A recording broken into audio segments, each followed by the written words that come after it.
Astaghfirullah Rabbal baraya.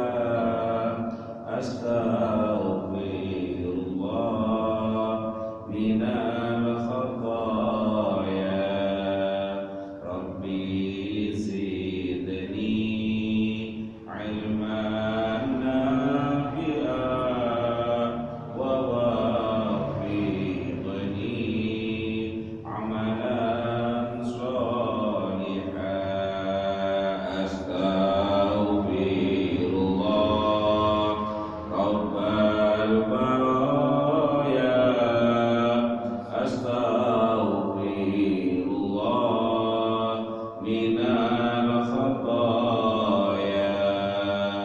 Rabbi zidni ilman nafi'an wa wafiqni amalan sholihan. Alhamdulillah. Bismillahirrahmanirrahim. Assalamualaikum warahmatullahi ta'ala wabarakatuh.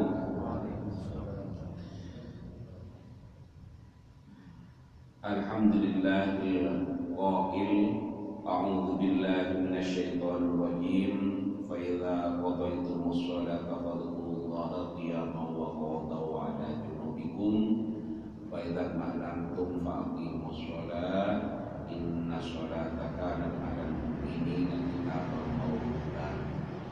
Wa la tahinu fi ibtigha'il qawm in takunu ta'lamuna fa innahum ya'lamuna kama ta'lamun wa tarjuna minallahi ma la yarjun wa kana Allahu 'aliman hakima. Allahumma shalli ala Muhammad, Allahumma shalli ala Muhammad, Allahumma shalli ala sayyidina Muhammadin wa ala ali sayyidina Muhammad. Bapak-bapak, ibu-ibu, para jamaah majelis taklim di Masjid Jami'at Istiqlal yang dirahmati Allah. Rasa-rasanya, suasananya sudah kayak bulan Ramadan. Habis salat subuh, kumpul sambil mengkaji, belajar. Suasananya sudah seperti bulan Ramadan, kayak habis sahur. Dan insya Allah puasa kita, tarawih kita sudah mulai besok malam. Tapi tetap saja kita mengikuti pengumuman dari pemerintah setelah ditetapkan melalui sidang isbat. Tapi kalau berhitungan akal, insya Allah besok malam sudah sholat tarawih. Berarti puasanya insya Allah di hari Kamis. Besok kan hari Rabu, malam Kamis. Puasanya insya Allah di hari Kamisnya.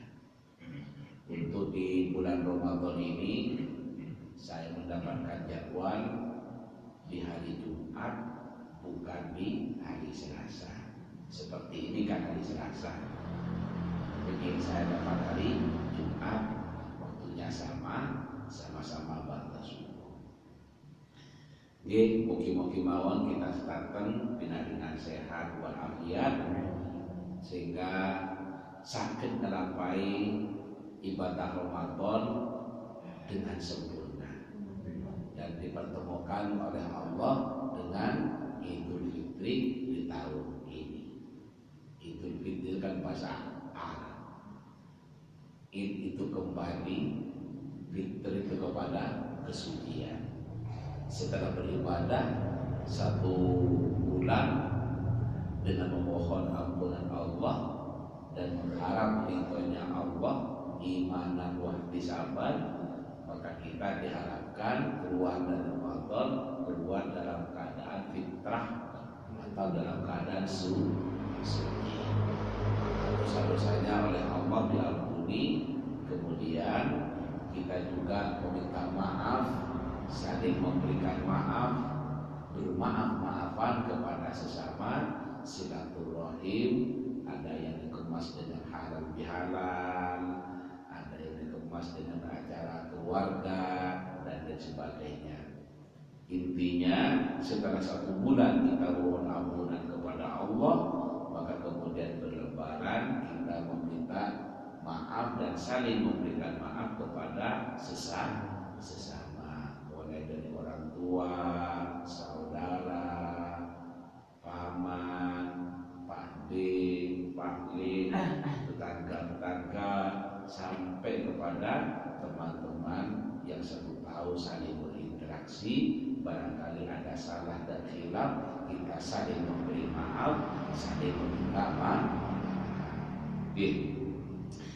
Bapak Ibu hadirin sekalian yang dirahmati Allah, mari kita lanjutkan ngaji kita pagi ini.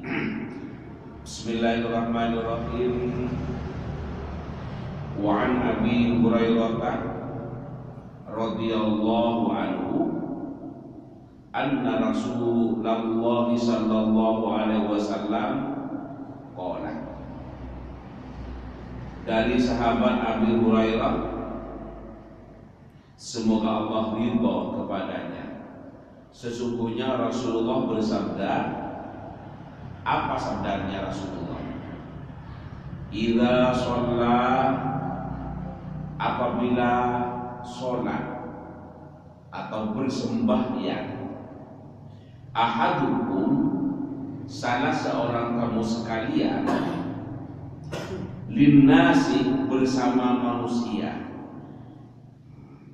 Maksudnya sholat menjadi imam kepada orang lain. Ya. Falyukhaffif, maka hendaklah meringankan. Falyukhaffif, maka hendaklah meringankan. Fa inna fihi, karena sesungguhnya di dalam berjamaah itu ad-dhaif, ada di antaranya orang yang lemah. Di kalangan mereka itu ada kalanya ada yang lemah. Wasakin, ada juga yang kadang lagi sakit. Wal kabirah, dan ada juga kalanya yang diantara mereka itu adalah usia lanjut. Wa idza shalla ahadukum li nafsihi, tetapi jika bersembahyang salah seorang kamu sekalian, li nafsihi, sendirian atau munfarid, sendirian, falyutawwil, maka silahkan memperpanjang masya'at, sekehendak hati. Muttafaqun alaih, hadis ini diriwayatkan oleh Imam Bukhari Muslim. Muttafaq itu sepakat alaih kepada hadis ini, akan kesohihan hadis ini. Ulama sepakat. Maka status hadis ini adalah sahih. Bapak Ibu hadirin sekalian yang dirahmati Allah, saya memberikan makna global dari kandungan hadis ini, bahwa Abu Hurairah itu pernah meriwayatkan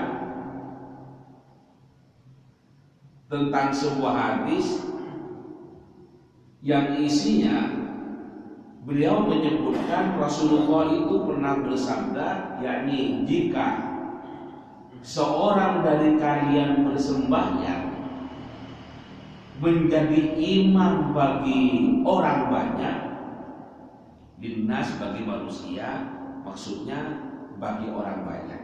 Saya ulangi, jika seorang dari kalian bersembahyang menjadi imam bagi orang banyak, maka hendaklah meringankannya. Falyukhaffif, maka hendaklah meringankannya.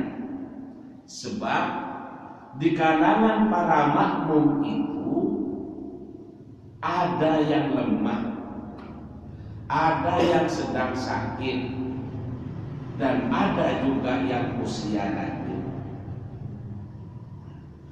Akan tetapi apabila seorang kamu sekalian itu bersembahyang sendirian, maka silahkan memperpanjang sholatnya sekehendak hati.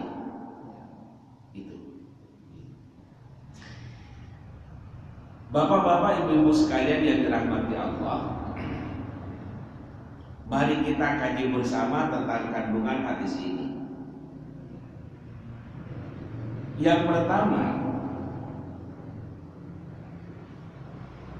Rasulullah mengajarkan kepada kita untuk memiliki atau merasakan persatuan dan kesatuan umat Islam dalam beribadah.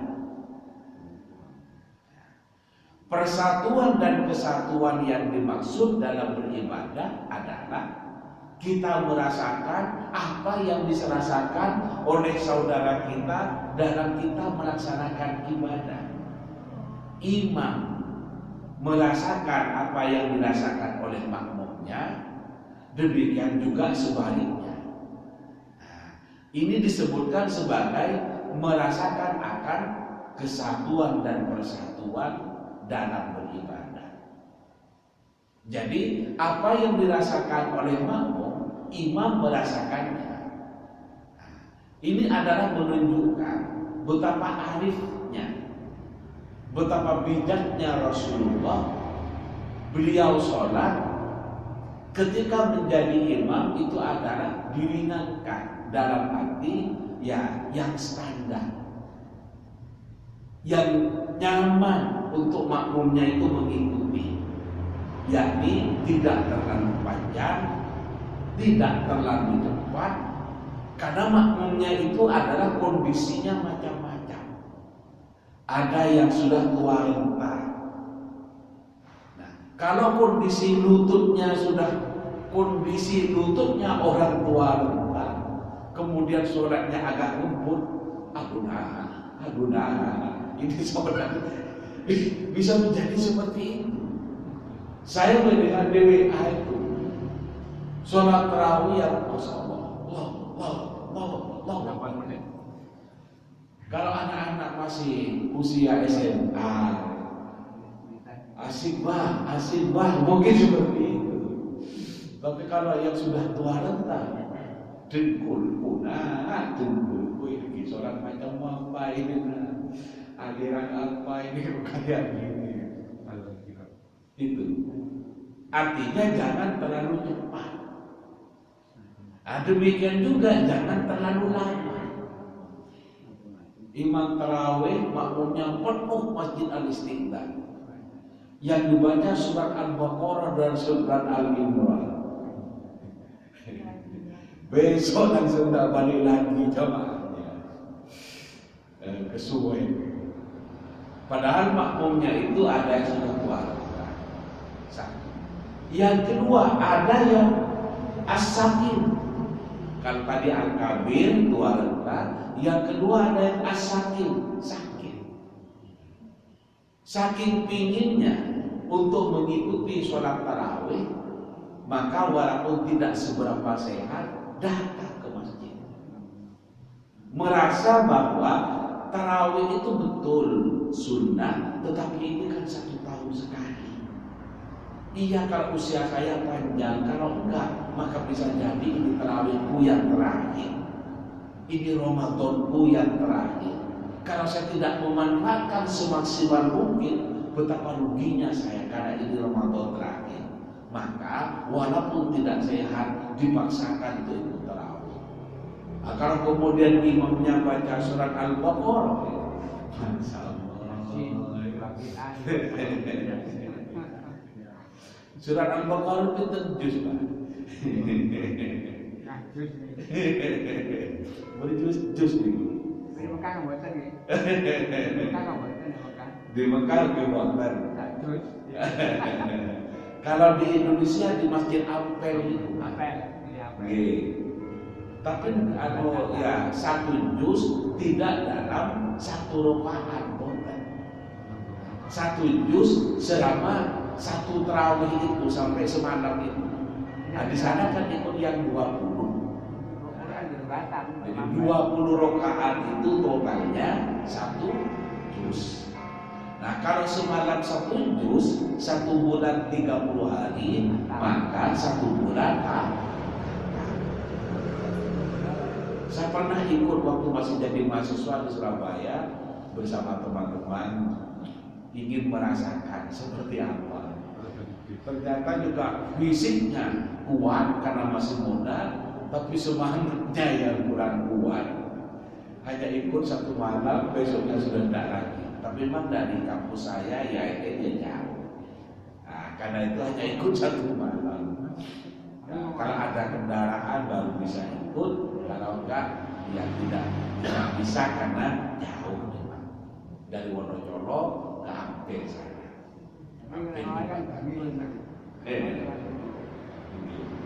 Di Madinah ya juga begitu lama, tapi lamanya tidak sampai 1 surat Baqarah, 1 surat Ali Imran Ini adalah sebuah sikap yang sangat bijak dari Rasulullah. Bagaimana dalam memimpin, khususnya dalam memimpin sholat dalam ini ya. Dalam memimpin itu adalah sangat memperhatikan yang dipimpin. Gak sakit dewi. Polisi Rasulullah hafal Quran, kemudian dibaca 5 juz, ngipoten. Rasulullah memperingat ketika jadi imam. Tetapi ketika menjadi sholat munfarid atau sholat sendirian, dalam hadis sebelum ini kan pernah saya sampaikan juga, itu kaki Rasulullah sampai bengkak. Sampai sahabat itu bertanya, kok sampai sedemikian? Padahal Rasulullah itu sudah dijamin masuk surga oleh Allah, kok masih sampai seperti itu? Itu karena saking nikmatnya bertemu Allah. Karena orang sholat itu sesungguhnya sedang berkomunikasi antara al-Khaliq dan al-Makhluk, antara hamba dengan zat Tuhannya. Jadi merasakan kenikmatan sampai bengkak Rasulullah karena sholat sendirian. Tapi kalau jadi imam, kita memperhatikan makmumnya. Terlalu cepat, ya juga enggak. Terlalu lama, dia juga enggak. Yang sedang-sedang, itu yang dicontohkan oleh Rasulullah. Selain itu, rukun sholat itu kan ada tumak nina.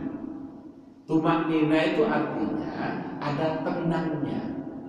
Jadi bukan rukuk, itidal, sujud, berdiri, sujud lagi berdiri, bukan seperti itu. Ada tenangnya. Allahu Akbar, subhanallah, subhanallah, Allahu Akbar, Rabbil warhamni wajhur, Allahu Akbar. Ada tenangnya.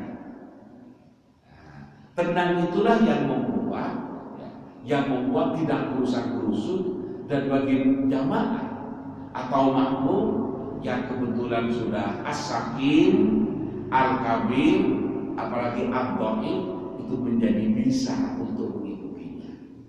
Jadi intinya jadi imam itu perhatikan orang yang dipimpinnya. Perhatikan orang yang dipimpinnya. Sama saja juga dalam kehidupan sehari-hari, ya juga seperti itu. Menjadi imam, menjadi pemimpin, itu levelnya itu kan macam-macam. Kemudian juga yang dipimpin atau yang unit yang diimami juga bermacam-macam. Menjadi supir itu juga menjadi pemimpin. Kalau penumpangnya itu sudah tua renta, apalagi orang sakit, orang hamil, kemudian ngebul, masalah. Bukan bilang Fatih Rasul, bisa sabar.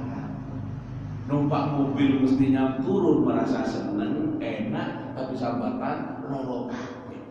Supir boleh kayak pembalap. Nah, maka jadi supir.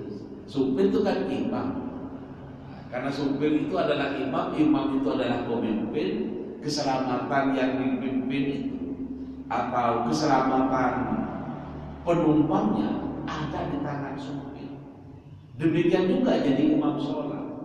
Makanya kalau imam itu batal, makmumnya juga ikut batal. Nah, karena itu maka ketika menjadi imam itu batal, kemudian sang imam itu mundur, maka yang di belakangnya menggantikan posisi imam karena imam tidak mau menanggung batalnya makmum ini. Nah, kalau batal kan tidak sah. Nah, kemudian tetap saja dilanjutkan. Nah, sama saja dengan jadi supir. Nah, ketika kendaraan sudah tidak beres atau mogok dan lain sebagainya, maka harus mengganti orang yang kendaraannya yang dibenerin dulu. Dan kalau supirnya misalnya sakit atau ingin pipis atau ngantuk, ya jangan dipaksakan. Bisa istirahat dulu, bisa diganti orang lain.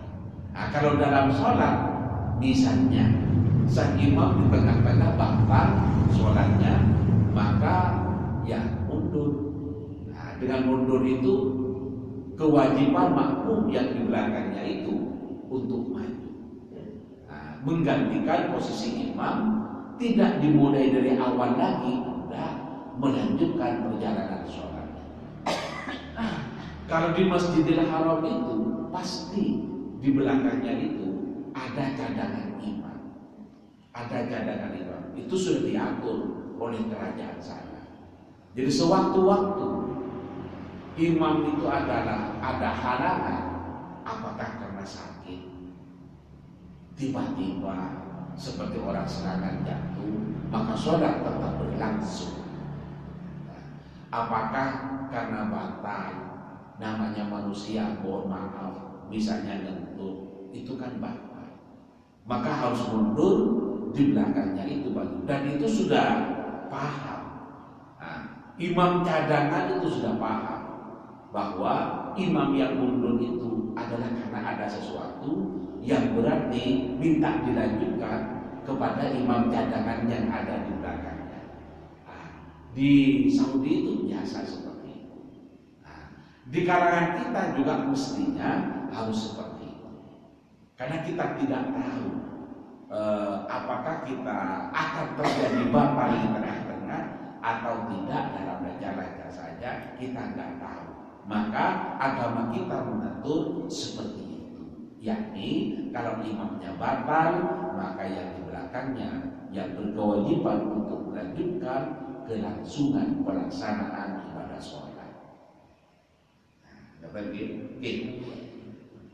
kemudian yang kedua, ini adalah menunjukkan tentang keutamaan sholat berjamaah. Nabi pernah mengatakan begini, as-sholatul jama'ati afdalu min sholatil fardhi. Sholat berjamaah itu lebih utama. Berapa keutamaannya? Dalam hadis yang lain disebutkan 27 derajat. Satu derajat itu seperti apa? Tidak disebutkan oleh Rasulullah, tetapi menyebutkan 20 derajat ini adalah untuk menunjukkan betapa besarnya keutamaannya. Sama dengan orang Jawa lewat Nuwun Sewu. Nah, bagaimana kalau misalnya Nuwun Sewu, apakah kemudian lebih baik? Ya tidak. Nuwun Sewu di situ menunjukkan ya sangat-sangat minta izin, ya kan, itu maksudnya. Jadi bukan dihitung angkanya. Sama dengan itu, dengan 27 derajat hanya untuk menyebutkan bahwa betapa besarnya keutamaannya. Maka orang yang sudah tua, orang yang sakit, bahkan orang yang lemah sekalipun tetap melaksanakan sholat berjamaah, karena ini menunjukkan besarnya keutamaannya orang sholat berjamaah. Tapi demikian, karena yang lemah, yang sakit, dan yang tua renta masih tetap dianjurkan untuk berjamaah, maka imamnya adalah diharapkan untuk menyadari dengan cara mengatur sholatnya dengan tidak terlalu cepat, tapi juga tidak terlalu lama. Itu. Nah, seandainya lama itu adalah baik, ya mungkin diperintahkan untuk menjadi imam yang lama, yang tidak mampu, tidak bisa ikut, mungkin seperti itu. Nah, tetapi karena sholat berjamaah ini adalah keutamaannya sangat besar, maka orang yang tua renta pun masih tetap dipersilakan untuk ikut karena besarnya keutamaannya orang sholat berjamaah. Namun demikian, imamnya adalah harus tahu diri, memperhatikan di belakang mungkin ada yang anak-anak. Namanya anak-anak itu kan lebih cepat, lebih senang anak-anak. Apalagi Jumatan, tahu di depan itu ada Jumat berkah, pembagian nasi bungkus. Aduh, amin aja sudah dikira Assalamualaikum, sudah mau bukan anak-anak. Tapi tidak apa-apa, namanya anak-anak. Bagi saya itu sudah luar biasa, itu sudah bagus daripada tidak Jumatan. Nah ya kan karenanya tidak ada sempurna ibadahnya, tidak apa-apa masih anak-anak. Oh kita dulu paling lebih nakal dari itu paling. Nah, karena itu ya kalau ada anak-anak agak nakal-nakal sendiri ya dimaklumi anak-anak. Makanya kalau orang tua agak nakal, kok ya rezeki. Katanya kan gitu. Jadi nakal itu pantas untuk anak kecil. Kalau sudah tua, jangan nakal. Biar tidak dibilangin kayak anak kecil. Jadi jamaahnya itu bisa ada orang tua renta, bisa ada orang lemah, bisa ada orang sakit, tapi bisa juga ada anak-anak. Nah, yang semuanya ini adalah tidak tahan lama. Nah, kadang diajak ke masjid anak, diajak sholat pada pintunya di depan bapaknya yang sholat.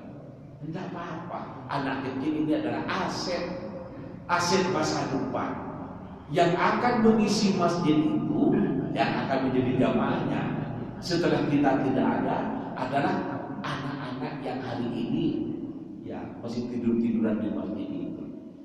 Diajak ke masjid itu sudah bagus dalam rangka mendekatkan anak dengan masjid. Umat Islam itu harus dekat dengan masjid. Umat Islam dengan masjid adalah ibarat ikan dengan air. Jangan jauhkan ikan dari air karena akibatnya mati.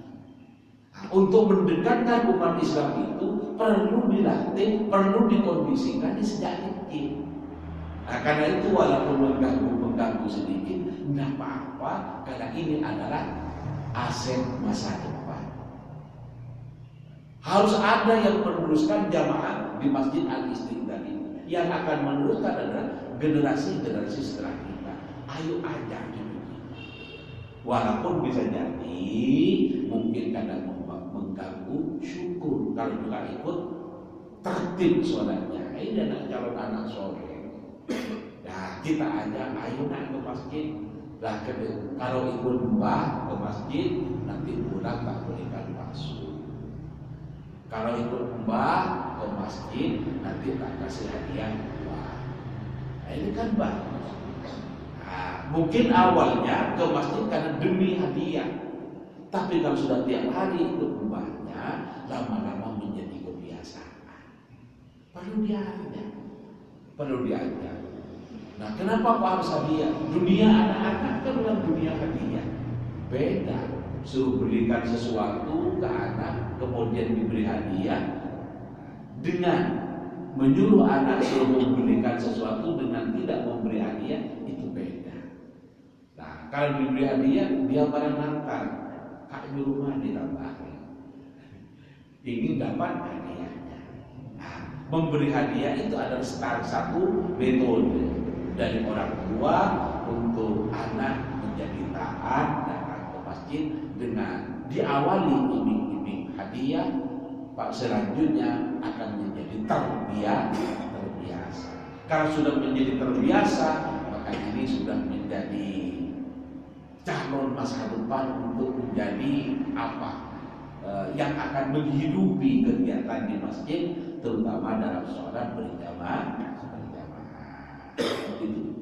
Kemudian hadis ini saya lompat dari hadis yang sebelumnya, karena hadis sebelumnya adalah juga isinya sama, yakni sama-sama tentang mencium anaknya, ya, mencium anaknya,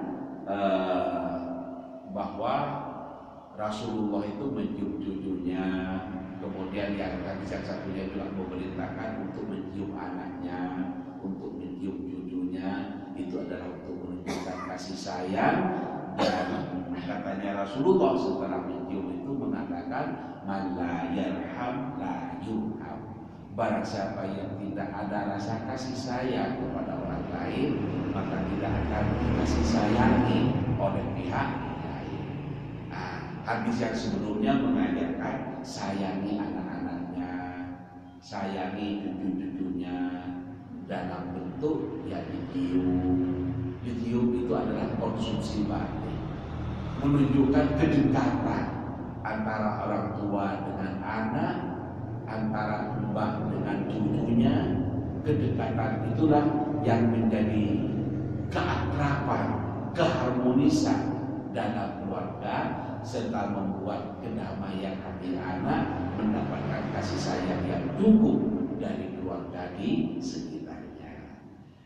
Bapak Ibu hadirin sekalian yang dirahmati Allah, itu saja yang dapat kami sampaikan pada ngaji kali ini, dengan harapan semoga ada barokah dan manfaatnya. Amin, Allahumma amin. Mari kita akhiri, kita tutup dengan bersama-sama membaca doa kafaratul masjid. Bismillahirrahmanirrahim.